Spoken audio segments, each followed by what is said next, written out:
Neil Armstrong, Gene Cernan have both testified against commercial spaceflight in the way that you're developing it, and I wonder what you think of that.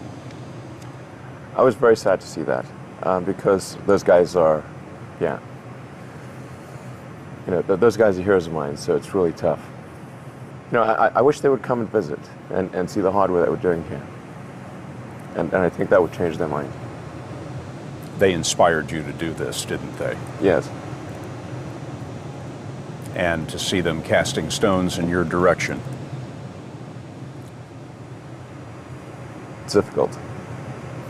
Did you expect them to cheer you on? So they're hoping they would. Did you think, I need to pack this in? Never.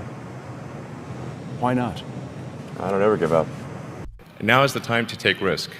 You don't have kids. As you get older, your obligations increase. So and once you have a family, you start taking risk not just for yourself, but for your family as well. It gets much harder to do things that might not work out. So now is the time to do that before you have those obligations. So I would encourage you to take risks now. Do something bold.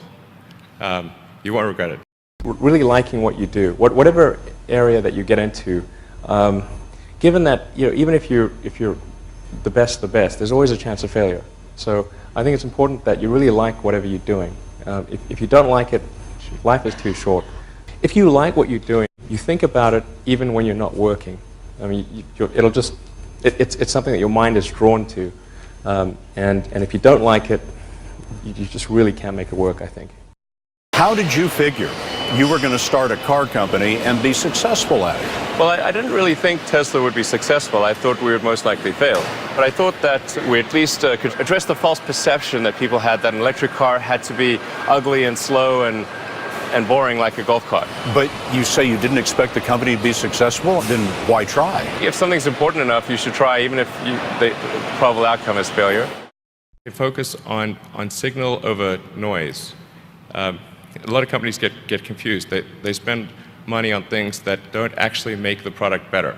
For example, at Tesla, we've never spent any money on advertising.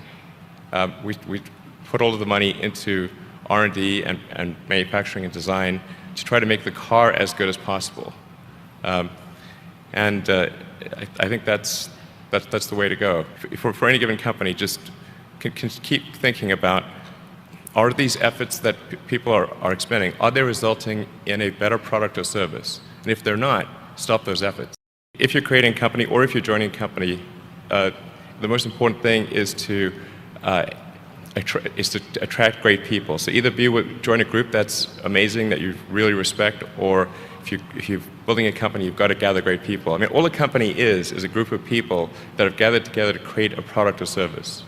And so depending upon how talented and hardworking that group is, and the degree to which they are focused cohesively in a good direction, that will determine the success of the company. When I interview someone to work at the companies, would be to ask them to tell me about the problems that they worked on and how they solved them.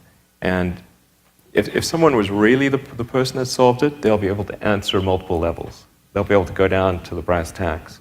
And if they weren't, they'll get stuck. And then you can say, oh, this person was not really the person who solved it, because anyone who struggled hard with a problem never forgets it. Depending upon how well you want to do, and particularly if you're starting a company, you need to work super hard. So what does super hard mean? Well, when my brother and I were starting our first company, instead of getting an apartment, we just rented a small office and we slept on the couch.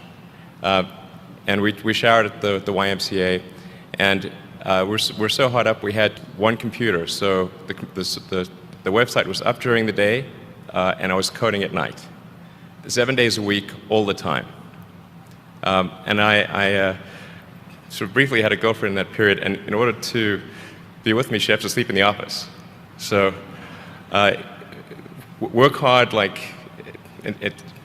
every waking hour. That's the thing I would say particularly if you're starting a company.